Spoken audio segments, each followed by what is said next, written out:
Selamat pagi, siang, sore, malam, tergantung Anda melihat video ini. Baik, pada video ini akan dibahas mengenai tutorial 8 dari mata kuliah Matematika 1B tahun ajaran 2022-2023 bagian yang kedua. Oke, untuk ini kita akan bahas mulai soal nomor 8. Nah, coba kita baca dulu soalnya. Hendak dibuat sebuah kotak dengan volume V, artinya volumenya konstan, ini sebesar V, dan alasnya berbentuk persegi. Oke, kotak tersebut saya gambar seperti ini. Ini alasnya persegi, jadi kalau ini X, ya ke arah sini juga X. Sedangkan tingginya kita sebut Y. Oke. Bahan untuk alas harganya per inci kuadrat 20% lebih mahal dibanding harga bahan sisinya. Harga bahan bagian atasnya per inci kuadrat 50% lebih mahal dari harga bahan sisinya. Tentukan ukuran ekonomis dari kotak tersebut. Oke, jadi di sini kita akan menentukan berapa X dan Y supaya volumenya menjadi sebesar V, tetapi harga bahannya seminimum mungkin. Jadi, kita harus memunculkan fungsi dari harga bahan. Kemudian, fungsi harga bahan tersebut kita cari supaya minimum. Oke, jadi ukuran kotaknya seperti pada gambar di atas ini. Kita hitung volumenya adalah X kali X kali Y. Itu harus sebesar V. V-nya konstanta. Kemudian kita misalkan harga bahan sisinya A rupiah per inci kuadrat. Dengan A tentunya konstanta. Maka kita munculkan harga bahan seluruhnya. Harga bahan seluruhnya berarti luas alas ini X kali X dikalikan 1,2A. Kenapa 1,2? Karena harga bahan alas katanya 20% lebih mahal dari harga sisinya. Tadi kita sebut harga sisi A. Berarti harga alas 1,2A. Kemudian dinding-dindingnya, dinding depan, dinding kiri, kanan, dan belakang, itu masing-masing luasnya X kali Y. Ada 4 buah, 4 kali XY. Dan harga bahannya A rupiah per inci kuadrat. Jadi 4XY kita kalikan dengan A. Kemudian untuk tutup atasnya, luasnya adalah X kali X juga. Nah ini harga bahannya 50% lebih mahal dari harga bahan sisi. Jadi 1,5 kali A. Oke, ini H ini kita lihat memuat variabel X juga Y. Jadi ada dua variabel di sini. Nah, dengan matematika 1B, kita belum bisa mencari nilai minimum dari fungsi yang variabelnya lebih dari 1. Jadi, salah satu variabel X atau Y harus kita eliminasi. Nah, kita lihat hubungan X dan Y-nya dari sini. Dari sini saya dapatkan Y sama dengan V dibagi X kuadrat. Ini. Sehingga Y-nya bisa kita eliminasi menjadi H sama dengan ini, nggak berubah. Ini yang Y saya ganti V per X kuadrat. Yang ini tidak dirubah. Oke, kita sederhanakan persamaan ini menjadi ini. H sama dengan sekian X kuadrat ditambah ini. Nah, kita akan mencari berapa X supaya hanya minimum. tentunya X itu harus lebih besar 0 ya, kalau enggak kotaknya tidak ada. Nah, untuk itu kita kumpulkan semua titik kritis dari H, yaitu titik ujung, titik stasioner, dan titik singular. Titik ujungnya tidak ada, jelas ya. Untuk mencari titik stasioner, kita turunkan terhadap X. Hasilnya turunannya ini.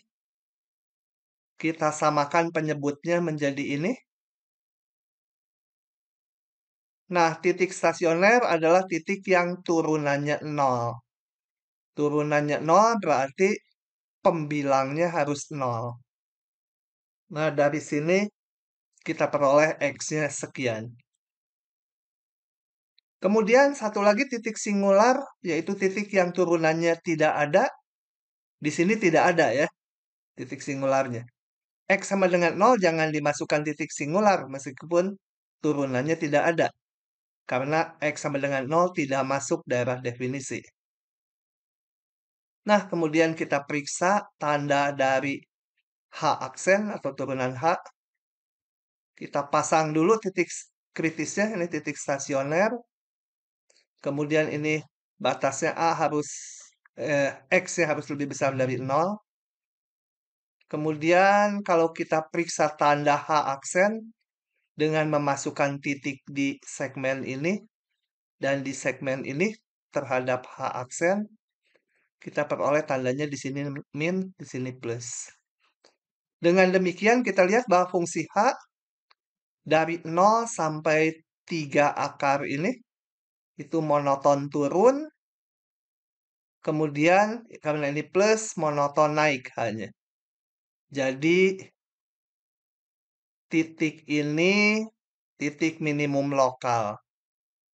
Nah, kalau cuma ada satu-satunya, dia juga minimum global. Jadi H akan minimum bila X-nya sekian. Y-nya, ya kita hitung tadi hubungan X dan Y ada di atas. Ini Y sama dengan ini. X-nya udah diperoleh, jadi Y-nya V dibagi X kuadrat. Nah, ini adalah ukuran kotak yang harus dibuat. Supaya harganya seminimum mungkin. Oke, berikutnya kita bahas soal nomor 10. Sebuah persegi panjang dibuat di atas sumbu X. Di atas sumbu X ya. Dan di bawah parabola Y sama dengan 12 min X kuadrat. Parabolanya ini adalah gambar yang merah ini. Oke. Berada di bawah yang merah, tapi di atas sumbu X. Dengan Y-nya harus lebih besar atau sama dengan 0. Nah, sedemikian sehingga kedua titik ujung persegi panjang maksudnya, menyentuh parabola. Jadi ini maksudnya nih, ujungnya menyentuh parabola. Ini juga menyentuh parabola. Nah, tentukan ukuran dari persegi panjang yang memberikan luas maksimum. Oke, untuk itu kita berikan nama titik-titik yang akan kita gunakan untuk perhitungan. Ini saya namakan ini P, koordinatnya tentunya X, tingginya Y ya. Ini jarak ininya X, jarak ininya Y. P, X, Y. Kemudian ini titik Q, ini R, ini S. Oke. Jadi P, X, Y titik pada ujung persegi panjang. Seperti pada gambar, ini ujungnya menyentuh parabola yang merah. Nah, karena diminta menentukan ukuran persegi panjangnya supaya apa? Yang memberikan luas maksimum, kita harus memunculkan fungsi luas. Fungsi luas, jadi saya hitung luas persegi panjang PQRS ini. Nah, luasnya adalah sama dengan PQ ini ya. PQ dikalikan PS. Oke. PQ berapa? PQ itu 2 kali ini. 2 kali OS. Jadi 2X. PS ini tingginya titik P, yaitu sebesar Y. Oke, luasnya jadi menjadi 2X kali Y. Nah, di sini ada 2 variabel. Ada X, ada Y. Kembali kita nggak bisa mencari ukurannya supaya luasnya maksimum kalau fungsinya 2 variabel. Maka fungsi ini salah satu variabelnya harus dieliminasi. Bagaimana menghilangkan X atau Y salah satu? Nah, kita lihat titik P berada pada parabola ini. Jadi memenuhi hubungan ini. Y-nya sama dengan 12 min X kuadrat. Nah, titik Y ini kita ganti dengan 12 min X kuadrat. Jadi luasnya 2X kali 12 min X kuadrat. Kita kalikan satu-satu menjadi ini. Tentunya X-nya harus lebih besar atau sama dengan 0 ya. Oke. Nah, setelah terbentuk fungsinya, untuk mencari luas maksimumnya, maka kembali kita kumpulkan semua titik kritisnya. Yang pertama dulu titik ujung. Titik ujung di sini hanya ujung bawahnya, yaitu X sama dengan 0. Saya namakan X1 ya. X1. Kemudian kita cari titik stasioner. Kita turunkan L aksen. Ini menjadi ini. L aksen sama dengan 0. Berarti 24 min 6X kuadrat sama dengan 0. Semua ruas dibagi 6. Dan ini menjadi X kuadrat sama dengan 4 atau X-nya plus min 2. Nah, yang dipakai hanya yang positif. Jadi, saya sebut yang turunannya 0 itu hanya X sama dengan 2. Yang min 2 nggak kita pakai. Ini saya namakan X2. Karena ini tadi udah ada X1 ini yang kedua X2. Titik singular kita lihat ini turunannya selalu ada. Jadi titik singularnya tidak ada. Kembali kita periksa tanda dari L aksen. Kita buat garis bilangan real. Kita tandai titik-titik kritisnya, yaitu titik ujung ini. Kemudian 2 ini tadi titik stasioner. Kemudian kita periksa tanda di segmen yang kiri ini, yang 02, dan di kanan 2. Dengan memasukkan salah satu nilai di antara ini ke sini. Masukkan aja nilai X-nya 1. Ini menjadi positif ya. Sebaliknya kalau di kanan saya masukkan X-nya 3. 24 dikurangi 6 kali 3 kuadrat negatif. Nah, ini mencirikan bahwa fungsi L dari kiri itu mula-mula naik. Turunannya positif itu. Kemudian turun. Jadi di 2 adalah titik. Salah, ini bukan min ya. Maksimum lokal. Maksimum lokal. Dan ditanyanya juga memang soalnya memberikan luas maksimum. Ya, dan ini kita mengujinya ternyata memang naik kemudian turun. Ini maksimum lokal. Sekaligus maksimum global karena cuma ada satu-satunya. Nah, dengan demikian kita udah dapat ukuran persegi panjangnya, yaitu X-nya 2. Tadi X-nya 2, Y-nya berapa? Y-nya tadi hubungannya ini. Masukkan aja ke sini, didapatlah Y-nya sama dengan 8. Oke, itu jawaban untuk soal nomor 10. Lanjut dengan soal nomor 12. Nah, sebuah kotak hendak dibuat dari selembar karton persegi berukuran 5 kali 8. Satuan ini satuannya fit, nggak perlu kita perhatikan ya. Di matematik asal satuannya udah seragam, kita cukup lihat angkanya saja. Jadi, mana yang 5? Nah, ini tentunya ini akan harus yang lebih panjang ya. Nggak mungkin ini yang 5. Nah, ini saya namakan titik-titiknya ini A dan B, C, D, dan seterusnya.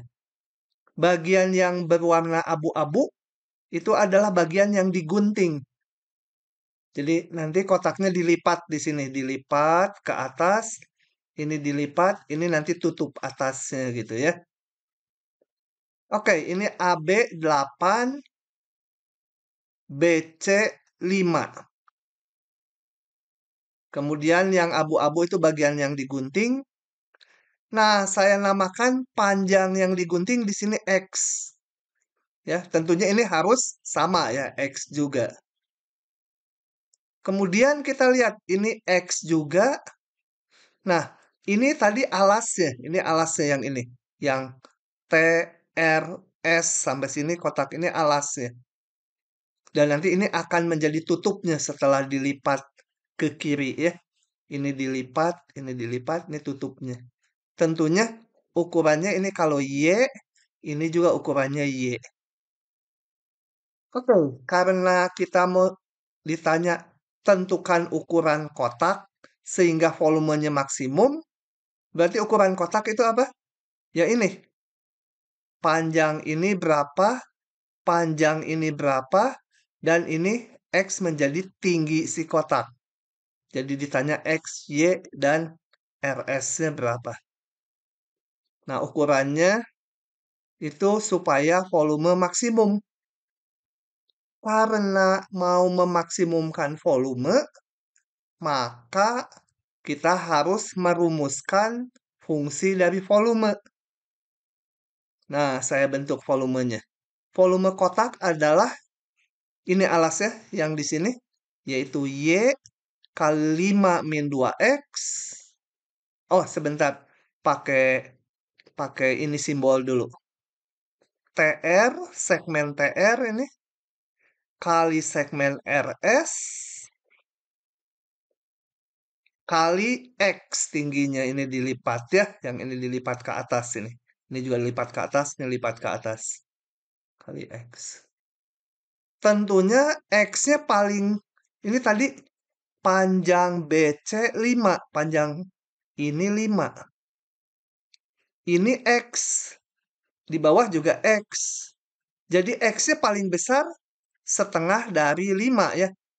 Ya tentunya kalau X-nya besar sekali ya kotaknya juga nanti habis. Tapi X-nya paling ekstrim adalah 2,5. Paling kecil X-nya 0. Ini. Oke. Nah, volume saya ganti ini dengan simbol sekarang TR-nya. TR saya namakan tadi Y. RS-nya 5 min 2X. Kali tingginya X ini ya yang dilipat. Kembali karena ini volume ini bergantung ke dua variabel yaitu X dan Y. Salah satu harus dieliminasi. Saya akan hilangkan Y-nya. Dari mana? Nah, kita lihat ini.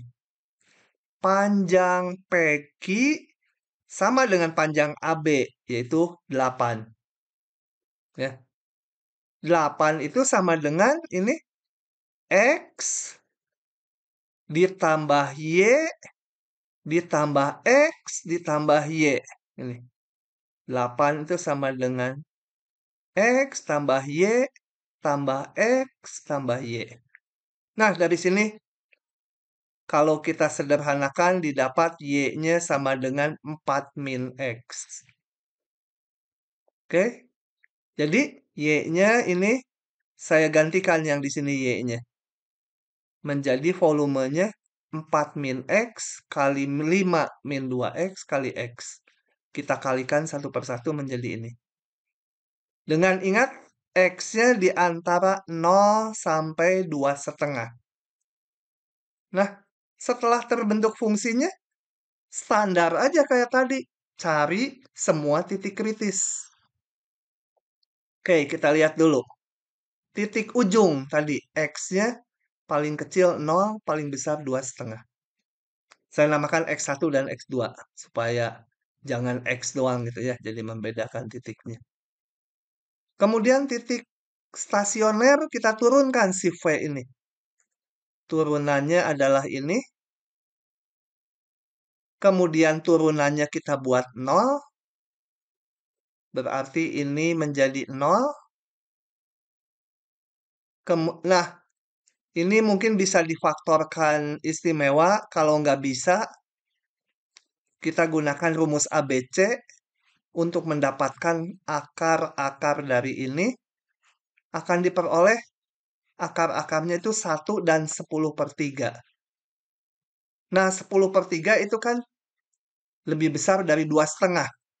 Tadi di sini X-nya paling gede 2,5. Jadi karena ini di luar 2,5, lebih besar dari 2,5, tidak dipakai. Jadi titik stasionernya hanya X sama dengan 1, saya namakan X yang ketiga. Titik singular tidak ada karena polinom pasti punya turunan. Nah, selanjutnya kita buat garis bilangan lagi. Periksa tanda V aksen. Tempelkan dulu semua titik kritisnya yaitu 0, 2,5, dan 1. Periksa tandanya akan diperoleh plus min ini. Dengan demikian grafik V ini karena plus dia tadinya naik, kemudian min, kemudian turun. Di sini titik X sama dengan 1 ini maksimum lokal. Karena cuma satu-satunya, dia juga maksimum global. Nah, jadi X-nya harus 1. Dengan demikian kita kembali ke atas, maka ukuran TR ini, TR adalah Y adalah ini tadi. Jadi TR sama 4 min, X-nya tadi 1. Sama dengan 3. Kemudian ukuran RS ini, tinggal 5 min 2X. X-nya tadi 1, jadi 5 min 2 kali 1. Dan X-nya sendiri 1. Ini adalah ukuran kotak supaya volumenya maksimum. Demikianlah jawaban nomor 12. Nah, berikutnya kita bahas soal nomor 14. Persamaan beda logistik. Selidiki long term behavior XT. Ini artinya kalau T-nya mendekati tak hingga, bagaimana keadaan si XT ini nilainya akan menuju ke mana gitu ya. Itu maksud dari long term behavior dari XT. Yang didefinisikan oleh persamaan beda logistik XT plus 1 sama dengan ini. Dengan menggunakan jaring laba-laba, metode jaring laba-laba maksudnya, dan dengan menggambarkan 10 suku pertama dari XT. Oke, saya akan menggambarkan XT-nya nggak sampai 10 karena gambarnya terlalu rapat kalau sampai 10. Kita lihat aja nanti ya. Nah, untuk tiap nilai C dan X0 yang diberikan. Oke, ini diberikan C-nya sekian, X0-nya sekian. Dengan C sekian, saya masukkan ke sini. Fungsinya menjadi XT plus 1 sama dengan 2,7. Ini C-nya. Kali XT kali 1 min XT. Atau kalau saya kalikan 1/1 menjadi ini.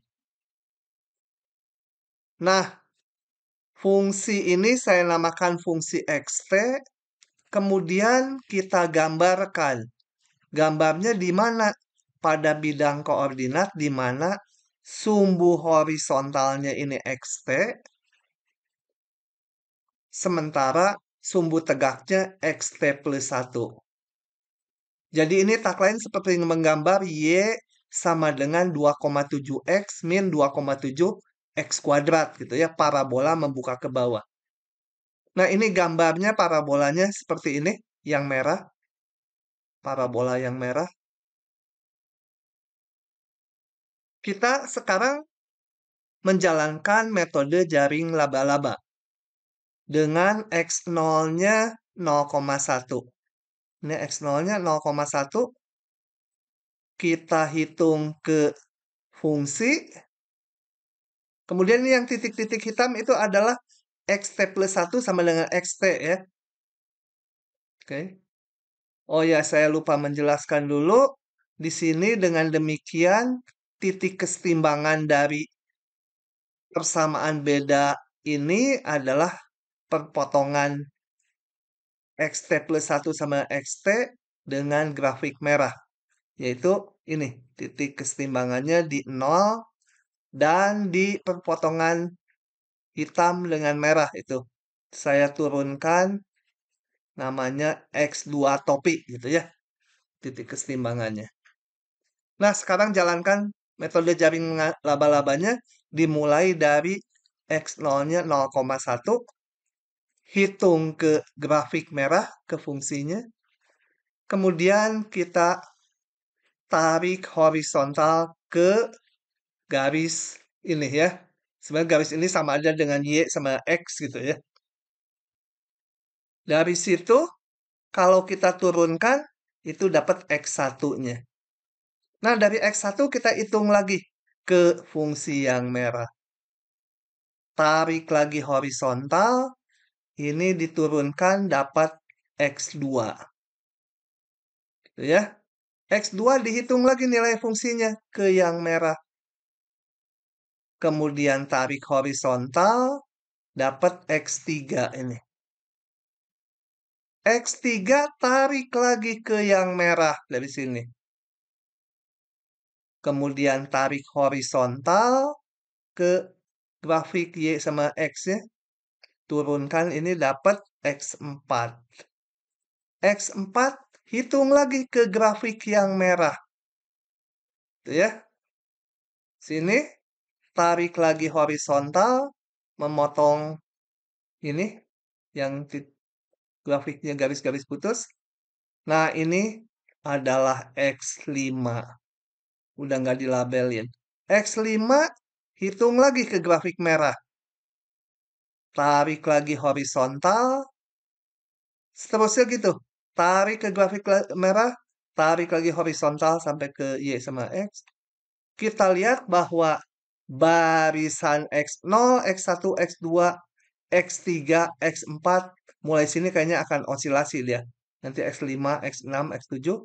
Tapi lama-lama dia konvergen ke nilai keseimbangan X2 topi. Jadi, long term behavior Xt akan konvergen ke titik kesetimbangan yang bukan 0. Menjauhi yang 0. Ini nggak stabil, yang ini stabil. Ya. Oke, itu jawaban nomor 14. Nah, berikutnya kita bahas soal nomor 15. Tentukan titik-titik kesetimbangan persamaan beda berikut.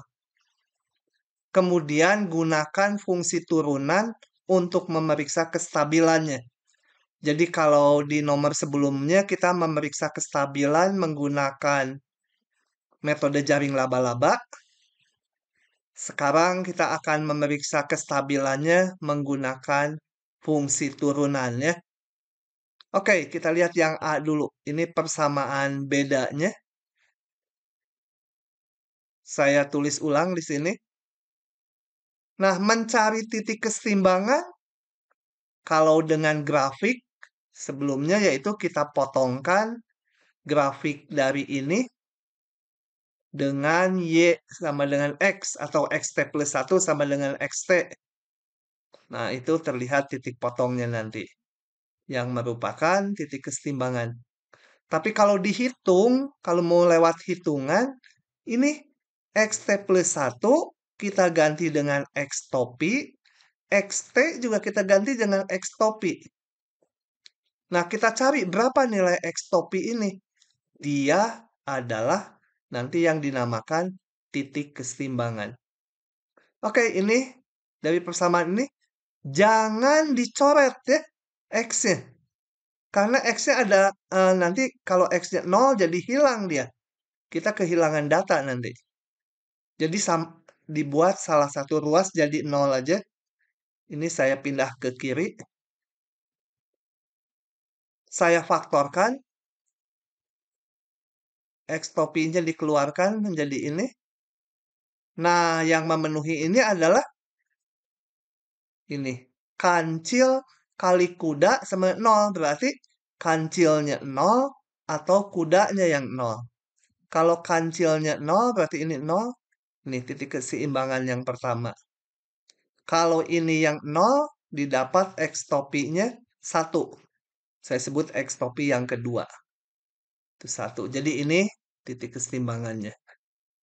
Nah, untuk memeriksa kestabilannya, kita hitung turunan dari fungsi ini terhadap XT.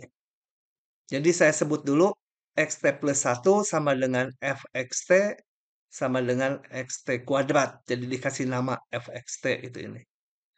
Turunannya 2XT. Nah, setelah itu kita hitung nilai turunan ini di titik-titik keseimbangannya. Untuk titik keseimbangan 0, ini yang pertama, saya masukkan F aksen 0, ininya 0, berarti ini 2 kali 0 sama 0. Selanjutnya kita lihat nilai mutlaknya.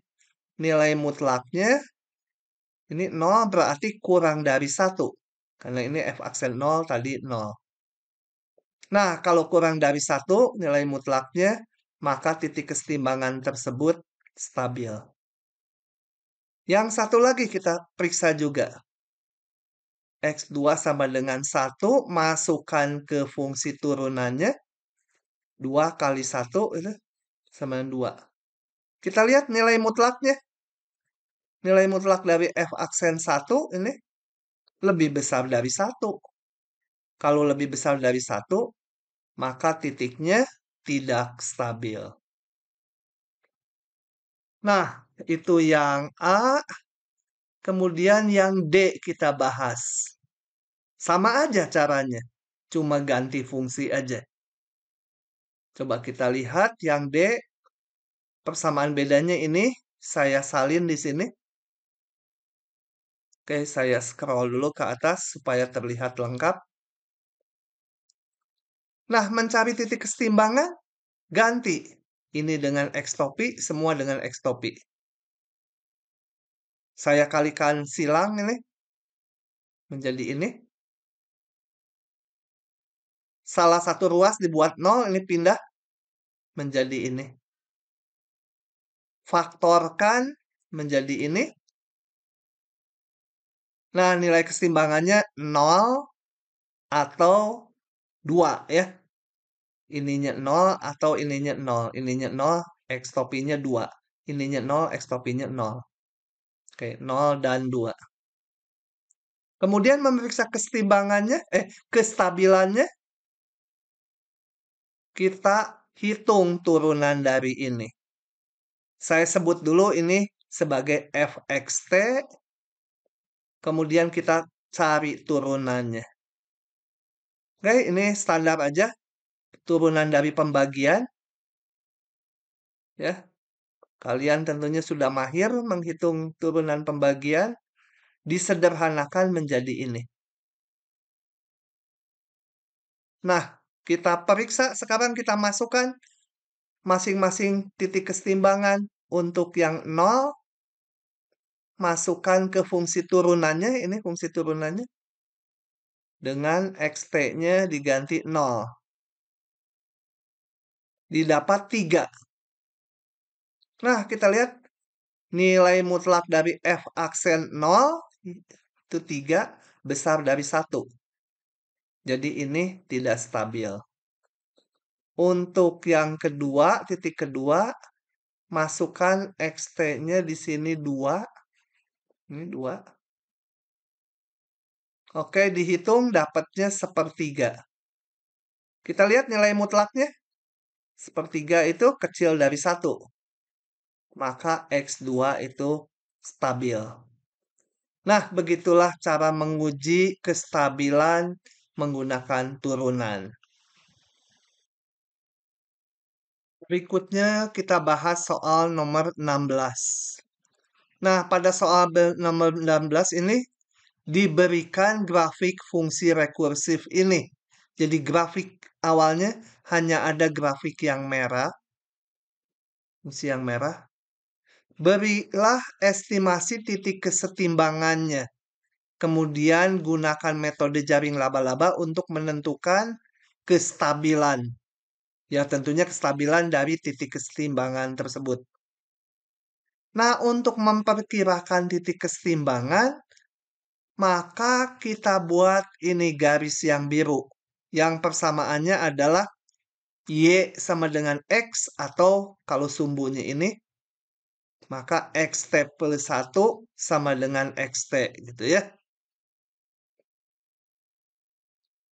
Nah, perpotongan dari ini, fungsi XT ini, yang dari persamaan rekursifnya, yaitu yang merah, dengan yang biru, itu perpotongannya, kalau saya turunkan ke bawah, inilah titik kesetimbangannya. Berpotongannya cuma di satu titik ya. Di titik lain yang merah nggak berpotongan dengan yang biru. Oke, jadi titik kesetimbangannya ini, titik ini dikira-kira aja nilainya. Kalau dari sini sampai sini 0,5, ya ini kira-kira 0,4, jadi dia posisinya 0,9. Nah, sebelum kita menjalankan metode jaring laba-laba, coba kita perhatikan nih, turunan di titik kesetimbangan ini. Turunannya hampir mendatar ya. Berarti turunannya di titik kesetimbangan diperkirakan nilai mutlaknya akan kecil dari 1 karena sangat mendatar nih. Hampir 0 mungkin. Jadi kalau turunannya kecil dari 1, harusnya titik keseimbangan ini stabil. Tapi ini diminta menggunakan metode jaring laba-laba. Jadi kita jalankan aja. Mulai dari satu titik berapa aja. Saya mulainya di 0,5 aja. Hitung ke nilai fungsi. Tarik mendatar ke yang biru. Tarik ke nilai fungsi. Tarik mendatar yang biru. Dan seterusnya kita lihat dengan metode jaring laba-laba. Maka yang awalnya 0,5 akan konvergen XT-nya ke titik ini. Ke titik keseimbangannya. Oke, itu jawaban soal nomor 16. Berikutnya soal nomor 18. Ini adalah soal terakhir yang saya bahas dari tutorial nomor 8.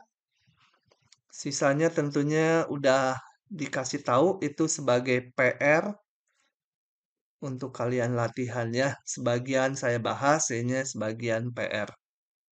Nah, tentukan titik-titik kesetimbangan dari persamaan beda berikut. Yaitu yang A ini, soal yang A ya, persamaan bedanya. Kemudian tentukan syarat bagi nilai C, ini C-nya harus berapa, agar titik kesetimbangan itu stabil. Oke, kita cari dulu titik kesetimbangannya. Kembali jadi dari persamaan ini, XT plus 1 dan XT-nya kita ganti dengan X topi. Kalikan silang ini ke depan. Salah satu ruas dibuat 0, ini pindah C X topinya ke depan. Dan kita faktorkan, akan ketemu ini. Jadi, titik kesetimbangannya adalah X topi sama dengan 0. Atau ini supaya 0 berarti X topi sama dengan C min 1 ya. Oke, jadi ada dua titik kesetimbangan. Nah, untuk menguji supaya stabil, kita hitung turunan dari fungsi ini terhadap xt. fxt, saya sebut ini fxt, turunannya pakai rumus turunan pembagian, hasilnya ini. Nggak saya detailkan lagi. Nah, kalau disederhanakan menjadi ini. Nah, ini pertanyaannya, tentukan syarat bagi nilai C agar titik kesetimbangan itu stabil. Ini sebenarnya agak rancu soalnya. Yang stabil mau yang mana? Nggak bisa dua-duanya dibuat stabil. Jadi saya jawab aja. Kalau pengen X1 yang stabil, X1 topi, kita lihat aja untuk X1 topi 0, kita lihat nilai turunannya di X1 topi di 0, C dibagi 0 tambah 1 kuadrat sama dengan C. Nah, kalau pengen yang ini stabil, maka mutlaknya ini stabil. Jadi yang ini nanti, yang 0 dulu kita urus. Kan stabil bila ininya kecil 1. Atau ini mutlak C-nya kecil 1, C-nya di antara min 1, 1. Tetapi kalau C-nya di antara min 1, 1, maka kita lihat yang satu lagi nggak akan stabil. Karena turunan fungsi di titik yang kedua ini, turunannya adalah masukkan ini X-nya, XP-nya dengan C min 1, jadi 1 per C. Jadi tadi kalau X10 dibuat stabil, berarti C-nya harus di sini. Yang X2 nggak akan stabil karena 1 per C ini akan lebih besar dari 1. Mutlaknya. Sebaliknya kalau kita atur supaya X2 yang stabil, X2 pengen stabil, maka nilai mutlak ini harus kurang 1. Atau mutlak C-nya besar 1. Nah, kalau mutlak C-nya besar 1, maka titik kesetimbangan ini akan stabil. Yang X2. Tapi yang X1 kita lihat. Kalau C-nya besar 1, ini menjadi besar 1. F aksen di X1. Yang ini tidak akan stabil.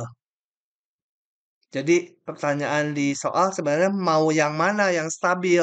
Yang ini atau yang ini? Nggak bisa dua-duanya. Nah, ini saya jawab dua-duanya. Kalau pengen X1 yang stabil ini, maka C-nya harus di sini. Yang ini menjadi nggak stabil. Tetapi kalau ini yang ingin stabil, berarti ini harus kurang 1, yaitu C-nya harus di sini. Tentunya kalau C-nya besar 1, yang ini mutlaknya menjadi besar 1, ya tidak stabil yang ininya.